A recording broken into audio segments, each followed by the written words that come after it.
I'm here because this is the series of lectures jointly presented by the IAS and the colleges with whom we cooperate on each of the humanities and arts at the IAS. First thing I would like to do, before I introduce my speaker, is give a vote of thanks on behalf of the IAS to Secretary College. We are represented here by Principal, Professor Manuel. This is a co-production by the IAS and colleges. Colleges invest pots of money in our fellows, and they treat our fellows royally as well, which is not quite the same thing, and they ensure that our fellows are actually embedded in the community life of the college, which generates something special in the same sense as the whole is greater than some of the heart, and that's what makes the Durham College special. So we thank you, Marys, very much for putting this on. It's our privilege. And now to our speaker this evening. It's a tremendous honor and pleasure to welcome tonight's speaker, who is, of course, Professor Lia Bryant of the University of South Australia in Adelaide. Professor Bryant is working with us his term as an independent distinguished fellow in sociology, and she's collaborating with a number of other departments as well as working on her own project. A few words, as is traditional in these brief introductions, on the career that has led Lia Bryant to us in Durham this time. Lia is, of course, professes sociology and social work in Adelaide, and there she directs or co-directs centres for economic and cultural sociology and rural community well-being. Lia Bryant held visiting projects at Tufts, Boston, and at least 3 universities in Sweden, none of whose names I Lia has, as she notes, held all grants, including very large ARC, Australian Research Council grants, than most of the male colleagues.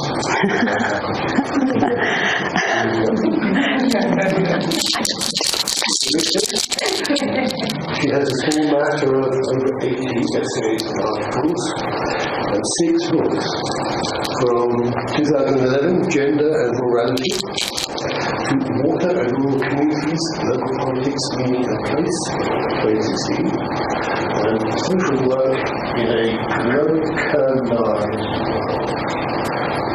2017. Significant here, of course, the associated fields of research, which are where Lia Bryant's innovative power becomes most evident, namely social problems around rural community well-being in situations of stress, around community disintegration, and in particular examining the transpersonal macro factors such as agribusiness economics which condition such individual behaviours. Thus, in addition to new colleges, such as the comprise I mentioned just now, you heard, she also works in socio-natures and gendered carescapes, terms which I think I'm going to steal to my own next publication. And there's a book coming soon on the gendering of hope, rural women and carescapes, which is working in Durham. This evening's talk hones in on just one of those many rural issues, namely the deep macro structures underlying the new problem of violence and suicides. And so, without further ado, I'll give you Lia Bryant on farmer suicide. Thank you, Nick. Thank you. Good evening, everyone. Thank you so much for coming. I'd like to begin by thanking the IAS. It's been the most tremendous experience. I've been in academia for a long time, about 24 years, and this has been one of my highlights in my career. And I am so grateful for the opportunity to have come here to work with colleagues at Durham University, to work with the fellows that have also come from all around the world, and I'm very, very privileged to be a fellow, a resident fellow of St Mary's College, and I'd like to thank Professor Maggie Dawn. I'd like to thank all of the people in St Mary's College, from Dawn on reception through to John and various other porters, and the students who've made me feel incredibly welcome. So it's been an enormous, I'm saying been because we've only got 3.5 weeks left, which I think is a little bit cheeky. And so, yes, I'm sort of getting in the mindset that I do have to actually leave, which is very sad for me, but it's been a wonderful experience. And so thank you to the IAS and thank you to Professor Maggie Dawn from St Mary's. So, tonight I'm going to talk to you about distress in relation to farmers and farmer suicide. You may or may not know that farmer suicide is a global concern. So people often think it's something that happens in India, and it is happening in terms of very high rates in India, but it's also happening in multiple other countries, and I've listed a few there for you to see, from the United States, Canada, New Zealand, the UK, France, India, Japan, Brazil, and of course Australia, which will be the case study that I'll be presenting tonight. Now, the thing about farmer suicides is we can never get the statistics absolutely correct for a whole range of reasons. One of them is suicide statistics can never be absolutely correct in any event because they're based on coroner's determinations, and so it's what is determined as a suicide on the evidence of that. But it's also in rural areas in Australia, what we find is sometimes you can't actually tell the difference between an accident. So farmers do drive on long highways for long distances. They can be travelling at high speeds, and there are lots of deaths by cars hitting trees. So is that an accident or is that suicide? We are not to know. But what we do have at the moment is some understanding that so non-Indigenous Indigenous people have the highest rate of suicide in Australia, full stop. So when it comes to non-Indigenous rural people, men have over the last decade approximately 30% higher than for urban men rate of suicide. So Australian male farmers, of that 30% of rural men, about half of those are farmers. So what I'm going to talk about today is distress and what we call the possibilities and the context and conditions that give rise to the possibility, of suicide. Because obviously we can never truly know why suicide occurs. You can't ask someone after the fact. So we can never really know why suicide occurs. So my research is built on stories of people who have experienced suicide ideology, farmers who have experienced suicide ideology, and stories from farmers who are experiencing distress. So why are we seeing this rise in suicide rates in farming? Now, I'd like to first say I'd had a conversation with Diane a moment ago, and one of these things that happens in agriculture, firstly, is that distress and suicide have been issues in agriculture for a very long time. So I've worked in this field since, well, now I'm going to show you how old I am, since 1987, when I did an honours thesis on the farm financial crisis in Australia. So suicides are continuing to occur. They have been occurring for a long time, and they're continuing to occur. And the reason they're occurring today, perhaps more so than they have in the past, is there's multiple reasons that give rise to distress and what I call the conditions for the possibility of suicide. And it's today I'm going to talk about those multiple conditions. In terms of academia, And in terms of the state, we've had very much what I call an individualised way of dealing with the problem of suicide, if you like. And so we've tended to suggest that people who suicide tend to have mental health problems, and therefore we tend to take approaches from clinical psychiatry and psychology, and these are what I call PSY approaches. And so this then suggests that people have a problem, a mental health problem. So how do we address rise in suicide rates? We bring in psychological services where we can to help to diminish that. But this, as I will argue today, is an absolutely essential thing to do, and we absolutely must do this, but doing this alone has not changed the suicide rate. So we have to ask why. And in relation to that point, I want to make the point that it is really important to understand why suicide is occurring, because if we want to address distress, then we need to understand the conditions that give rise to the possibility of suicide, as told to us by farmers.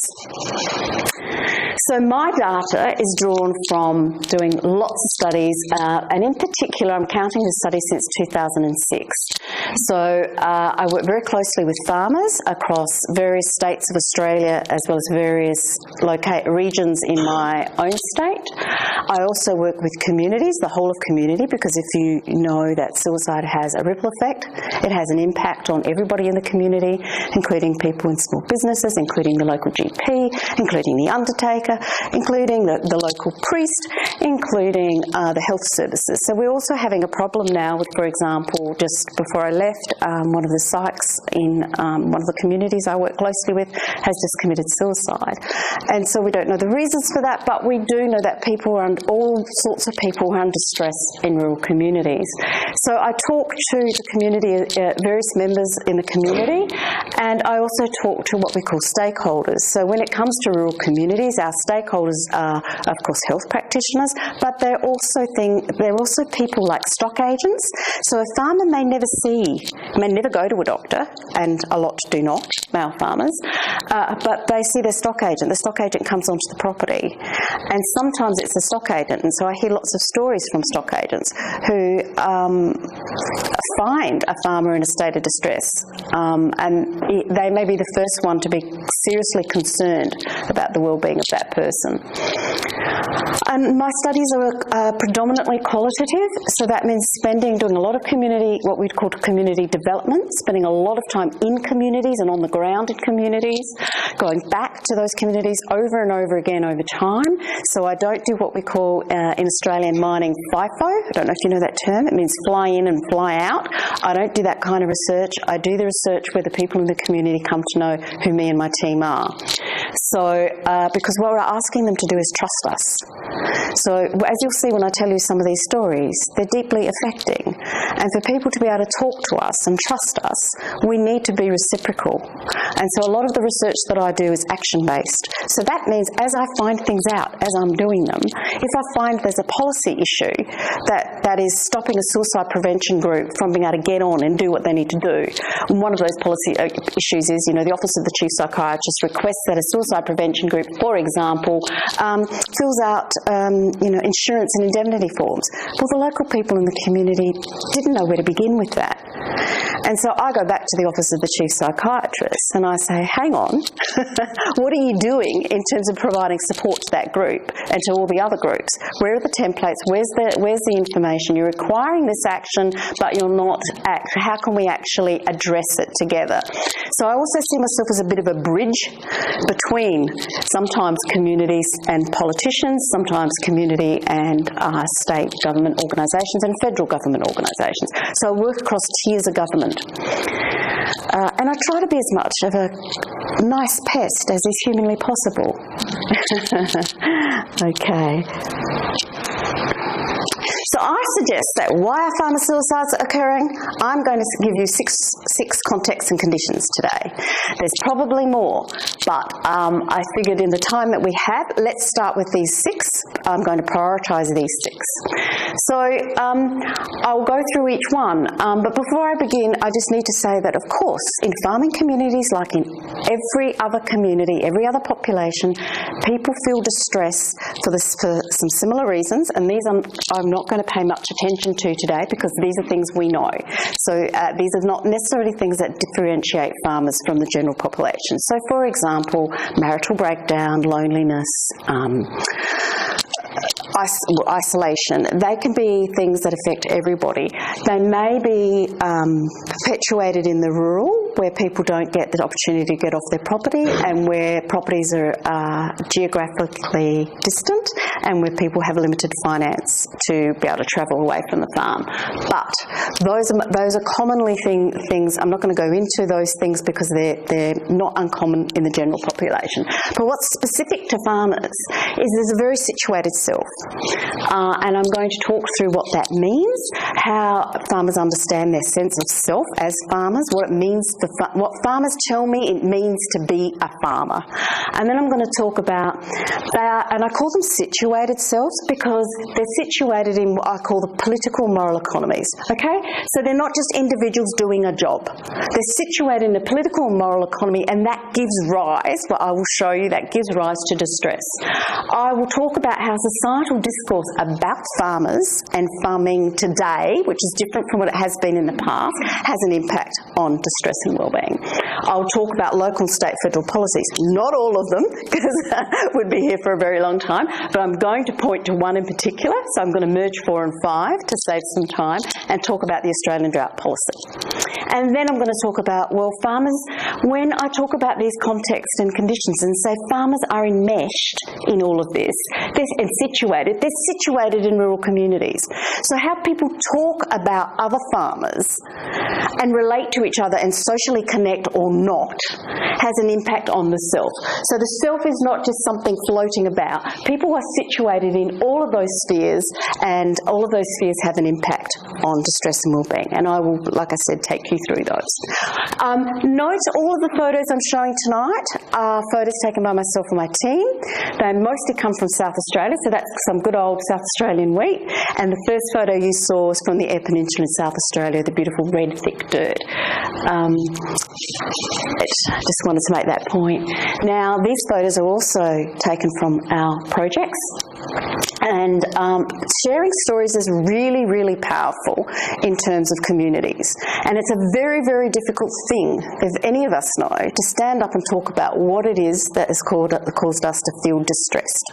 So if we want to, like I've said earlier, and I'll keep repeating it, if we want to understand farmer suicide, we need to understand farmer distress. And how do we do that? We talk to farmers. So I'm going to start with Angus. So this is Angus. Angus participated in a study of ours, and the next few photos I'm going to show you are some of the farmers who participated in the study. And it was a community, collaborative effort with the community, and these farmers decided to speak out about their well-being and what they do in terms of caring, how they got through some difficult times. And this was then, and I'll show you in the next slide, published in a calendar. So we've got these very gritty stories and photos that was launched in the community. And the reason for this is these farmers wanted other farmers to see themselves in their story. Okay, so Angus, let me tell you a little bit. I need to read it about Angus. So Angus is a farm worker. Angus's father died in a farm accident when he was 7, and his mother took on the family farm. Angus succeeded her in running the property and also working off-farm. He says his mental health suffered after continuous tough seasons and low commodity prices. He had to sell the family farm. The weight of that decision still weighs heavily on his mind. Angus says it was very, very dry that year. We had huge dust storms. It was so bad we were just working around the clock to keep sheep and cattle alive, which was virtually impossible. Now, when I heard those words, I didn't quite understand what he meant about keeping sheep and cattle alive. Now, I wonder if anyone who's not a farmer actually knows what that means. So they would normally eat hay from hay bales, they would normally eat, right? They have to, in drought, import hay because there is no feed. They also have no money for hay, so they do what they can in terms of that. Feed the animals first and themselves second, they tell me. They get, so whatever money they get in terms of the government household allowance, they use that, which is $12,000 a year, to feed their animals, and that's gone pretty fast. So what also has been happening in parts of Australia is people have been giving money to hay bale relief, and they've been trucking feed into communities. So to feed the sheep, for example, and cattle and keep them alive, they're driving over 1,000 or more acres and physically dropping hay to feed animals every day. It takes a lot of time. There's other jobs to be done, but that takes a lot of time. So this is Angus. This is Pip. Pip's story is a little different. Pip's a fifth-generation farmer. He was on the front line during the bushfires in 2005. He says, "I did a lot to help neighbours. A lot of people lost family and neighbours, and people lost all their things, their homes, and all the things they owned. I guess it affected me. I just worked hard for a year to try to prepare the damage to my farm and my community." He says, "I lost all my sheep. I bought 1,000 and then I had to get a group of people out to shoot them. That was a horrendous time."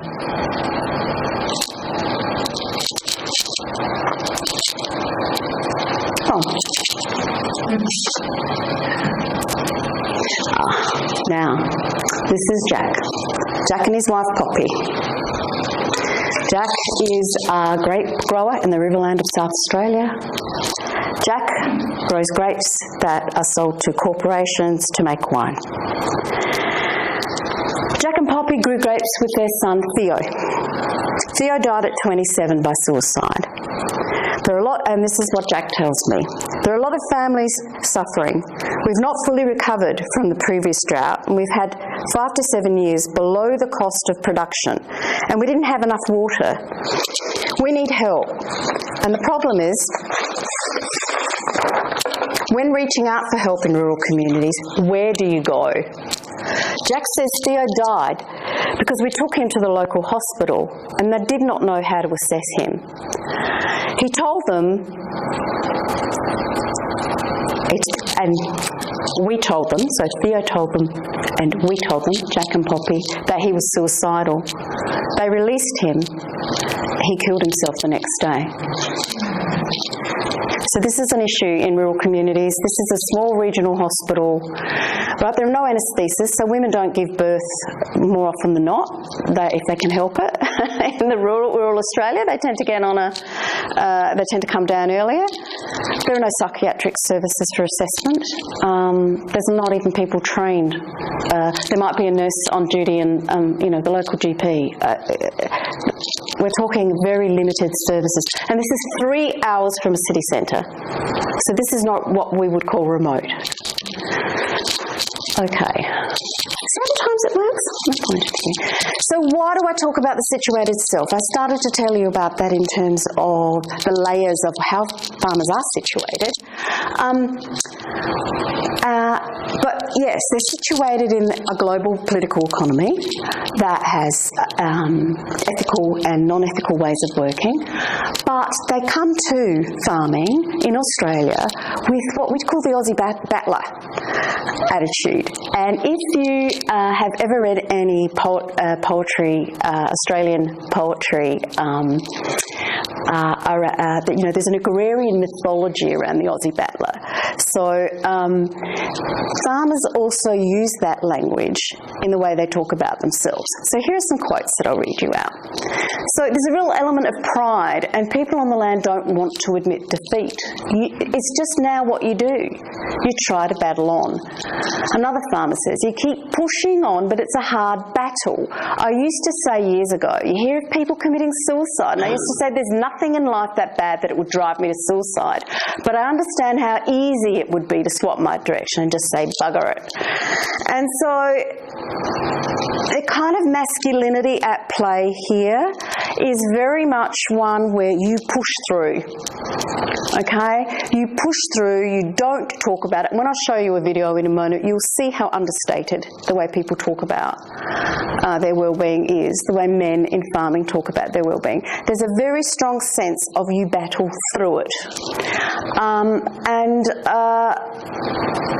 There are elements of, so the word resilient, which we'll get to later, is problematic because it feeds into this notion, I believe, of Aussie battler. And it's a word that we use through all our policy documents. Let's build up these resilient farming communities.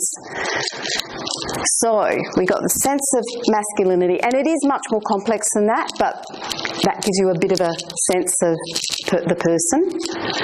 Also in terms of the sense of the person, why is it so stressful when everything is going downhill and you're seeing your animals die, you're seeing your earth charred? Because there's a loss and grief. People are losing what really, really matters to them. And in the urban context, we don't understand that because it is unlikely you're going to lose your house, your job, what your father has built up, what your mother has built up, what your brothers also might be living off, what your children might be doing in the future. So this is very particular to farming. These things are all interconnected. And there's a relationship to land, water, animals. So a relationship to the environment as well as family and community. You're losing a lot of things, but you also feel a sense of shame in relation to that loss. So when we talked about the battler, there's a sense of pride in battling through. There's a sense of pride in being able to push through no matter what. So when you become ill or when your farm becomes threatened, there's a feeling of shame. So pride and shame often kind of go together in a variety of ways. And I want to tell you a story around shame. This is my colleague and friend, Joe Magato. He's a dairy farmer in Gippsland, Victoria. So Joe's story, I'll tell you a little bit about our Joe. So this is taken from The Guardian, Australia. It's a feature article in which Joe and we were featured. Joe says that he was, and the heading of the article is that he was ashamed to talk to anyone in his local community. So he was ashamed. Why was he ashamed? He was ashamed of having mental health issues or being distressed, if you like.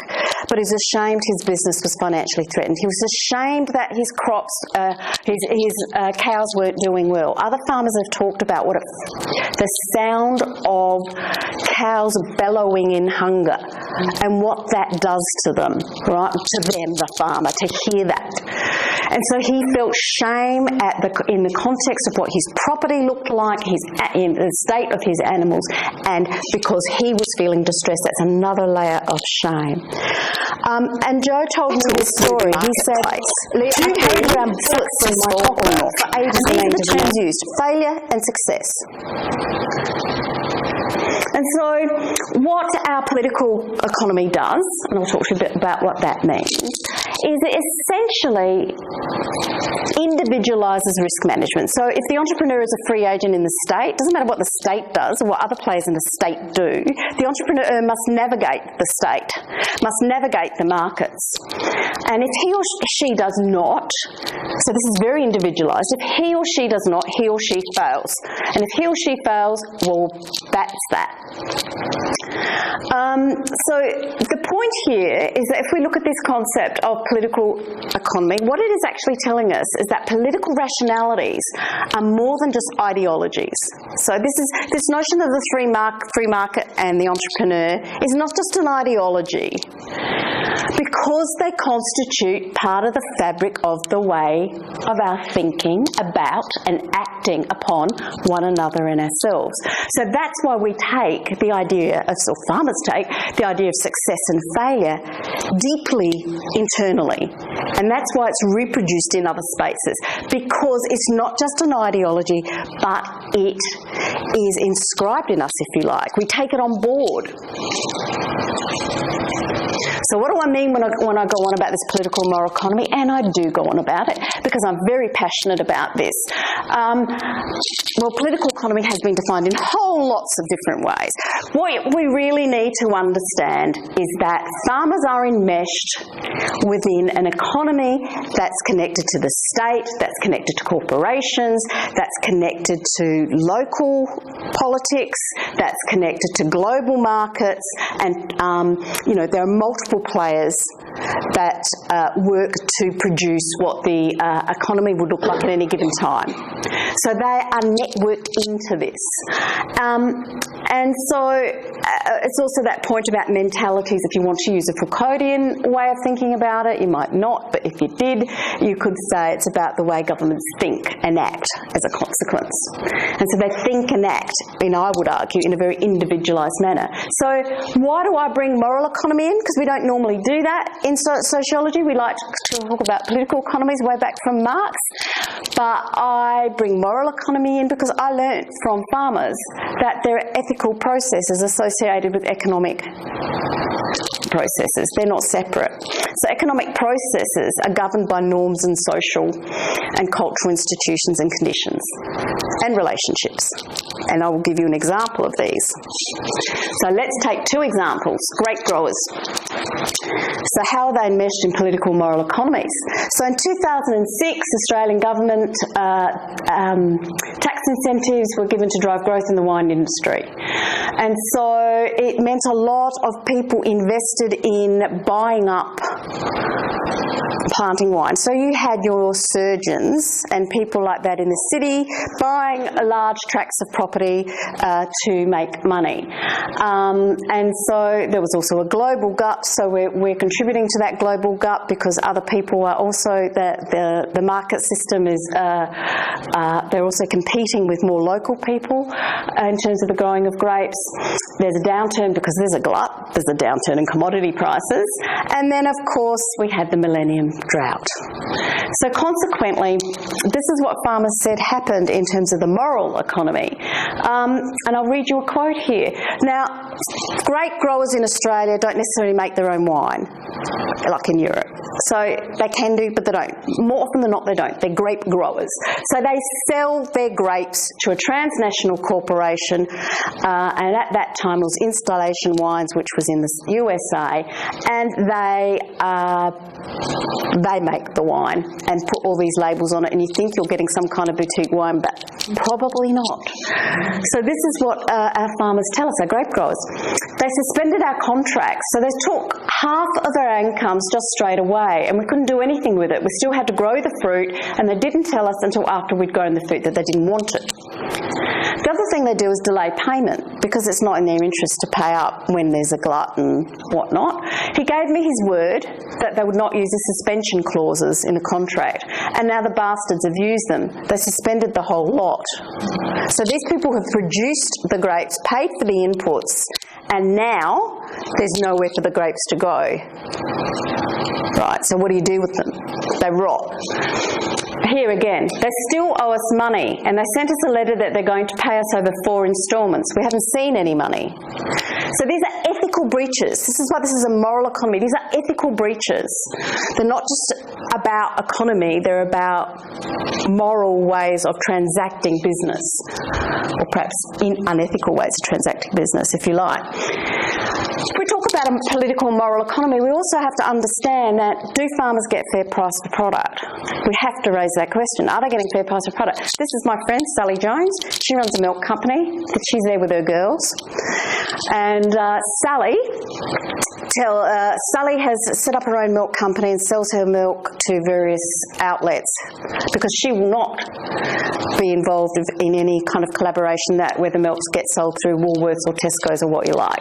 So what Woolworths in Australia was doing was cutting the price of milk to $1.50p. So people were buying cheap milk. What does that mean? The other milk sits there, it doesn't get sold. When we talk for fair price for products, another example is grape growers. We sat down and we worked it out. We get 18 cents a bottle.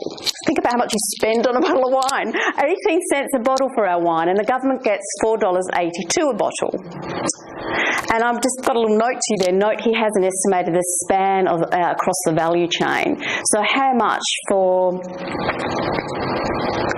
a $30, not a $30 million bottle of wine. Goodness me, a $30 bottle of wine.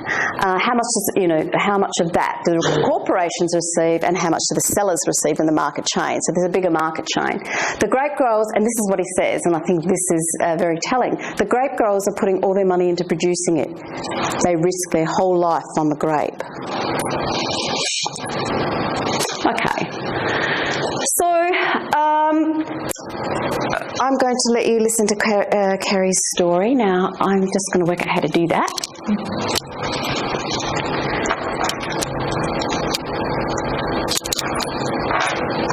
Oh, so I actually might need someone to help me. Thank you, Nick. So I'll just keep chatting. If you could get the video playing, there's a link at the bottom. I've got the Mary's computer. It's not like mine, so I'm not sure. Well, so people say, why don't farmers just leave? These are why farmers don't leave. Firstly, there's a state expectation that these farmers who are struggling will leave. It's difficult to sell the property during drought. It's difficult to sell the property when commodity prices are low, and all of those kinds of things.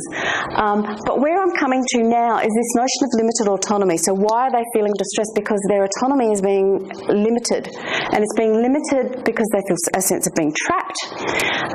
Walking away is difficult for all of those reasons that are listed there. And thirdly, my third factor is societal discourses. And if we can work out how to play Kerry's story, we will let him speak. We did test this and it did work. I'm wondering if...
Okay.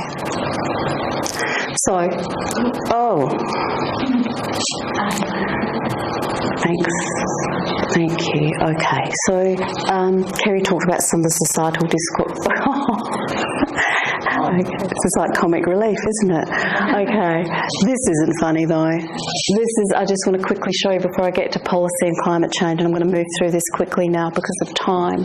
3 years, same properties. Look at the difference. New South Wales, Australia. Look at our national drought policy. December 2018, note. So these are the 3 top priorities, and I've put in bold what I want to draw your attention to. So manage and prepare for drought, climate change and variability. Long-term sustainability and resilience, the adoption of robust risk management, sound natural resource management, increase the adoption by farming businesses in the farming sector of self-reliant, sustainable and resilient approaches to managing business. So what does that tell us? I talked about individualisation before. All of those words link into individualisation. And they don't take into account this, political moral economy. They don't take into account that we have just given Adani a 60-year water licence in drought-affected Queensland. How much water do they use a day? 13 Olympic swimming pools of water. You can see the greenhouse gases. It doesn't take into account water theft, which has been an issue. And it uses those terms which I absolutely loathe, self-reliance and resilience, because they feed into this notion of Aussie battler. And so the 6th point is ordinary ethics. As I said, farmers live in rural communities. Now, communities can give distress and they can give solace, right? And they can give a whole lot of other things. But we often have a mythological or romanticised is the word, idea of rural community as being socially connected. Well, it can be, but not necessarily. So what has happened is that in some of the interviews with farmers, other farmers that I've had on other projects, this is what they tell us. We need to get people off the land who aren't serious about it. And look at these words here. Now, unfortunately for some of those good growers at growing gates, they made a few wrong decisions. Maybe instead of being a little conservative, they were a bit flamboyant and spent too much money, and now they can't get through the tough times. There's that bracket, and some of them are good, respectable people, and they did all the right things. Now there are too many overheads, but there are a hell of a lot that went to nothing, and they buy more to not pay taxes and do up the house and buy 4-wheel drive without thought about putting anything aside. So that's what I would call moral judgments of blame, which give rise to shame and is a part of the possibility for the conditions for suicide. And why I call it ordinary ethics? Because this is what you hear when you go into the pub. This is what you hear when you walk in the shopping centre. These are the sorts of things. This is also then resulting in farmers not wanting to speak up. Why would you want to speak up if you know that others may have these kinds of judgments that come from what I call neoliberal policies? So we can't blame those farmers for saying those things, because this is what we are saying as a community, as a society. So, but communities also give solace, and I'm not going to show you the video because I'm running out of time. They do give solace and they do things to connect people. But I'm going to leave you with this question, because I don't think we are. My question is, are we serious about preventing farmer suicide? And I think to do so, we need to start to give focus on the multiple factors that give rise to the conditions of the possibility of suicide. We need to go beyond pathologising the individual. Now, the individual needs help. I'm not saying the individual does not, but there are a whole lot of other factors that we need to take into consideration. We need to work with farmers and rural communities. Consumers have a role to play in this. You need to pay a fair price for a product if you can. And what I'm trying to do now is my next 3-year project is working with farmers and all of those groups of people. As I said, I'm the bridge in a sense, and we're co-designing suicide prevention strategies. So it's a community development project for 3 years across 4 or 5 states of Australia.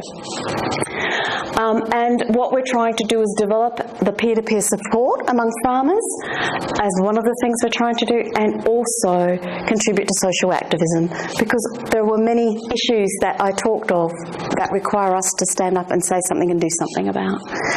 So I just want to say thank you to you all. I want to say thank you to all of my farmers who were prepared to be so courageous and vulnerable. Thank you.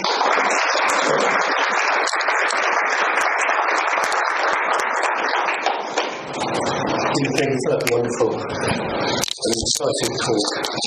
I want you to know that it didn't matter. We didn't get the video to run quite as well. Thank you. As we should. And most important, we still have 10 or 15 minutes for a question and answer session. I've been assured by the principal that we're well in time. So if we have any comments or questions, please. Hi. Thank you. There are, you said, suicidal cases and farmers in different parts of the world. How about the reasons for the suicide things and farmers and outside Australia? Is there common causes or other causes different?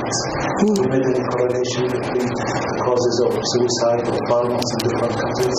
There's some commonalities. So, for example, if we look at the dairy industry around the world is suffering all kinds of crises.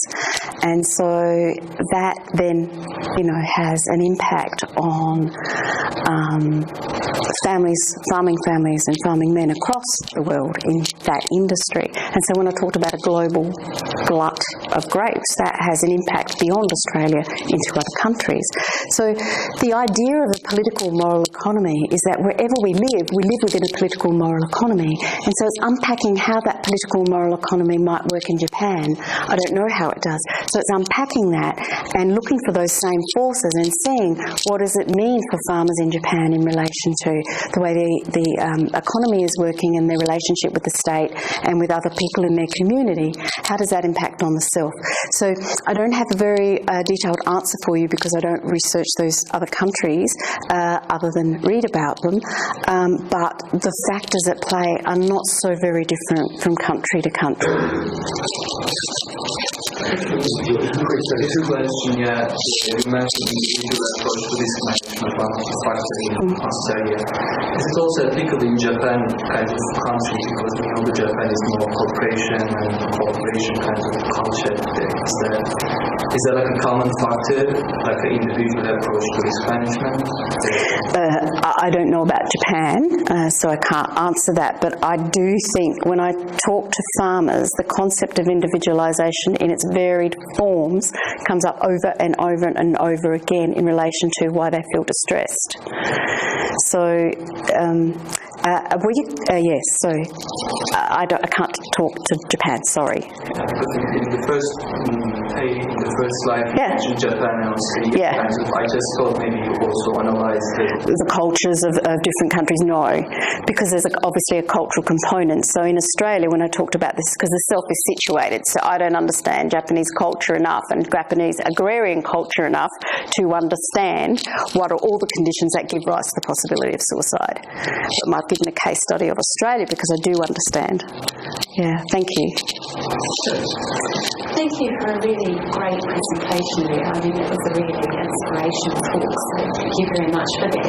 I was interested in your comments and your final slides about the kind of stigmatising that goes on in judgment, because I would have thought that in communities, everybody would be affected by farmers' drought. If farmers don't have any money and they're struggling, then they're not making purchases that are supporting everybody else who needs to thrive and prosper in that community. And so I just wondered how the stigma sort of sat in relation to this sense that presumably they are all in this together.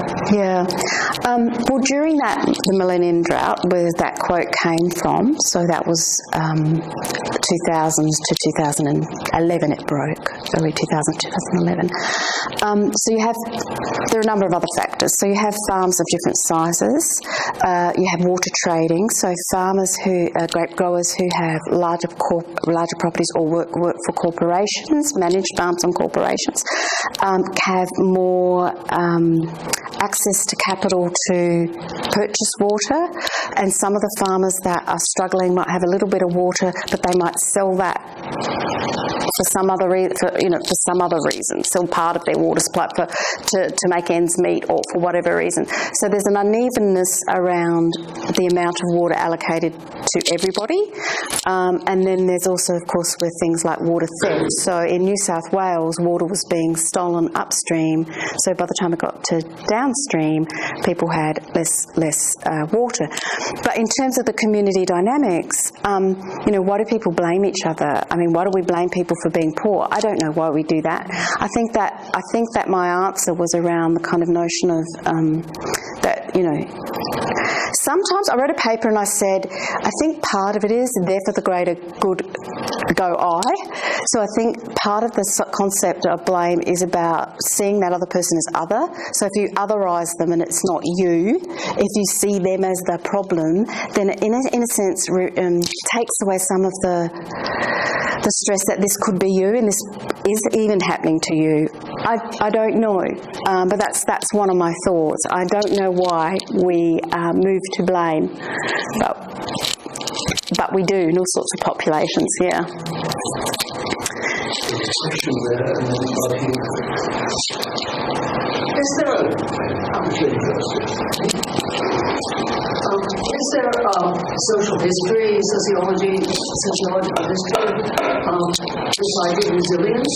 Because here it is in all these documents, and it's in child protection and the US and the UK, and 2 decades ago, it was a word one hardly ever heard. Yeah.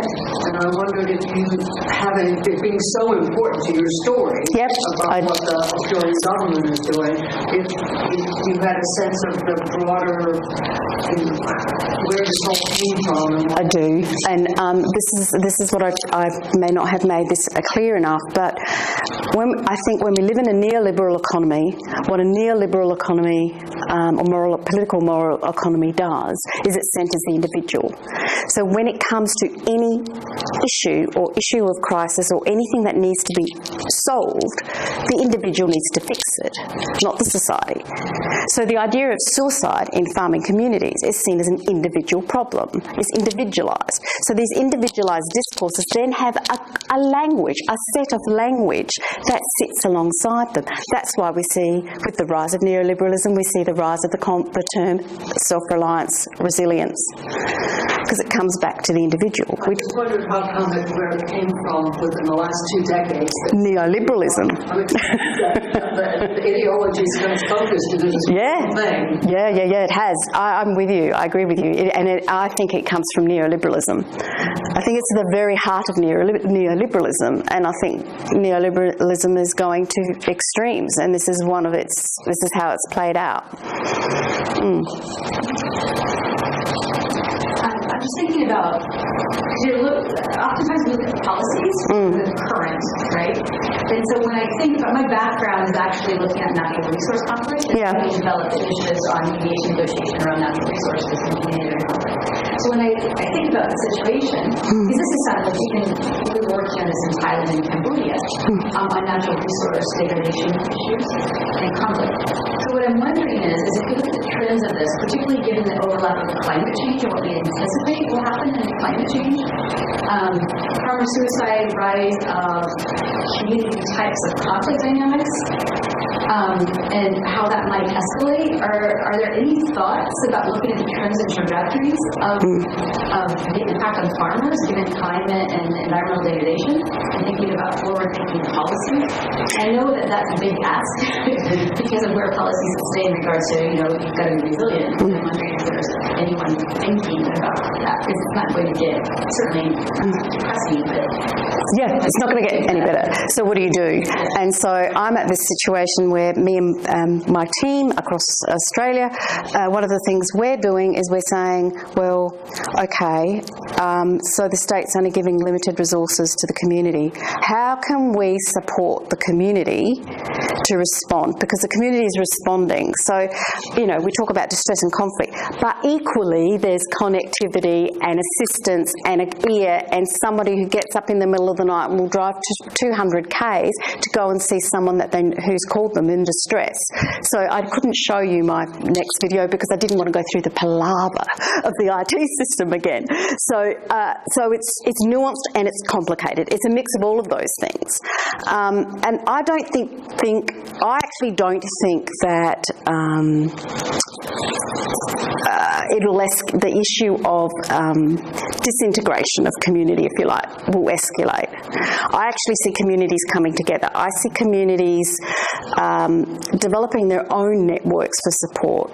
So a lot of the men that I showed at the beginning who actually have spoken out, and Joe Magado as well, are now being like peer supports to other farmers. So I don't think it will get worse in rural communities, and I think that communities themselves are doing things, and I think our job in terms of policy is to support those communities and scaffold so that they can get on and do what they need to do and not be hindered. So if they have to get indemnity and have to have insurance because they're working in the suicide prevention space, well, help them do that, Office of the Chief Psychiatrist, as I said earlier. Yeah. Does that answer your question? I'd like to ask a question. He says, leaping in. I had one question for my team. I don't know whether it's because I'm perhaps in name or not, but I once wrote an essay on literary suicide and Prof wrote a little bit in suicide theory.